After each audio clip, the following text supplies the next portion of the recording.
A century-old conflict, 2 presidents, 1 American stage. Trump declares a new era for Central Africa. Yet far from Washington, villages burn, rebels advance, and Congo's Nobel voice asks, peace for whom, and who pays the price?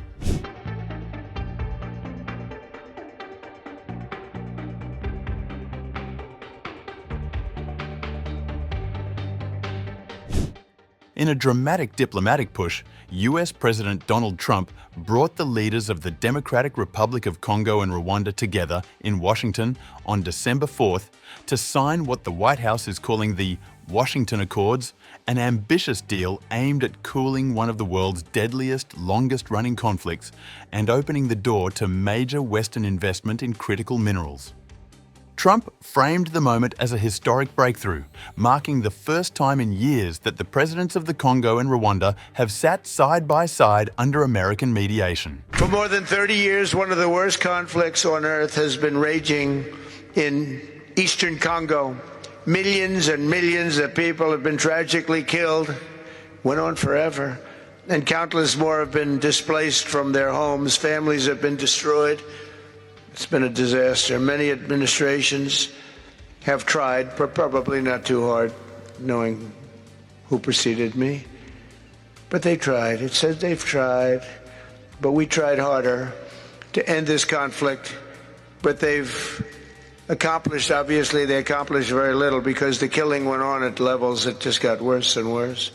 And today we're succeeding where so many others have failed, and this has become the 8th war that we've ended in less than 1 year. Such an exciting thing to do. This has been because we're talking about 30 years of fighting, 30 years, much more than 10 million lives. Standing beside the 2 leaders, Trump declared the Accords the beginning of a new chapter for Central Africa. In this holy season, we prepare to celebrate the birth of the Prince of Peace. We have come to the U.S. Institute of Peace to sign a historic agreement that will end one of the longest-running conflicts anywhere in the world, with far more than 10 million people killed. Today we commit to stopping decades of violence and bloodshed and to begin a new era of harmony and cooperation between the Democratic Republic of the Congo and Rwanda. The US president then laid out the core goals of the deal, a blueprint that American officials say took months of pressure and closed-door negotiations. The compact we're signing today, which will be known as the Washington Accords, everybody sort of liked that name, formalizes the terms agreed to in June, including a permanent ceasefire, the disarmament of non-state forces, provisions for refugees to return to their homes, and justice and accountability for those who have committed illegal atrocities. Very importantly, this agreement also creates a new framework for economic prosperity. There's tremendous wealth in that beautiful earth. It's beautiful earth, but it was stained badly with blood, tremendous amounts of blood. But in the region that will support a lasting peace, and the Democratic Republic of the Congo and Rwanda have agreed to more closely integrate their economies with each other rather than fighting. The Biden administration previously attempted similar frameworks, but this marks the first time Washington has secured signatures from both sides under Trump's direct mediation.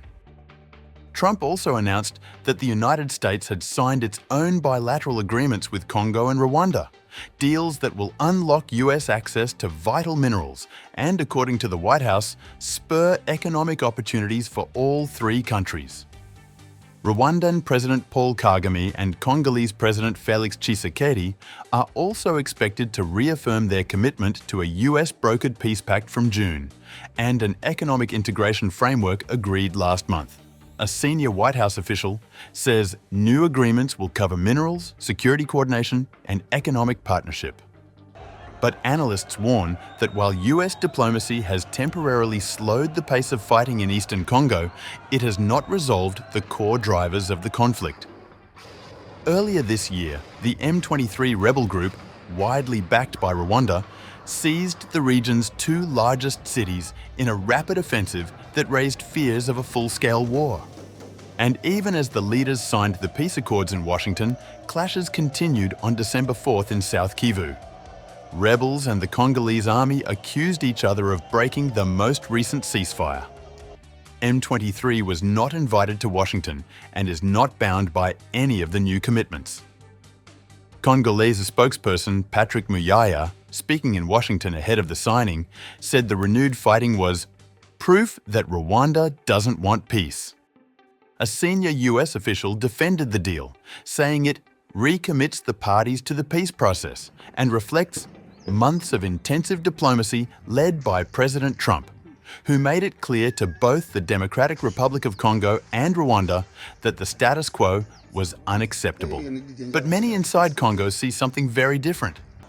Nobel Peace Prize laureate Dr. Denis Mukwege, whose work with victims of sexual violence has made him one of the world's leading voices on Congo's conflict, delivered a sharp rebuke, arguing the agreement prioritizes minerals and geopolitics over people. It seems quite clear that this is not a peace agreement. The proof is that as I am speaking to you this morning, I received news from my native village where they are burying the dead while a peace agreement is being signed and the war continues.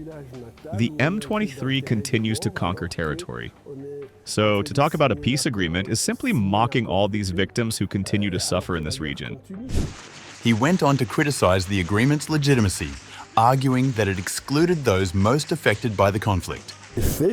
So this is an agreement that is made, not for us. Everything that is done for you without you is not done for you.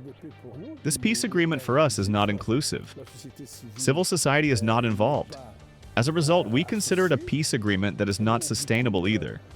Despite the White House's celebration, many activists and civil society leaders inside Congo fear the Washington Accords could become yet another elite deal signed abroad that fails to change the brutal realities on the ground.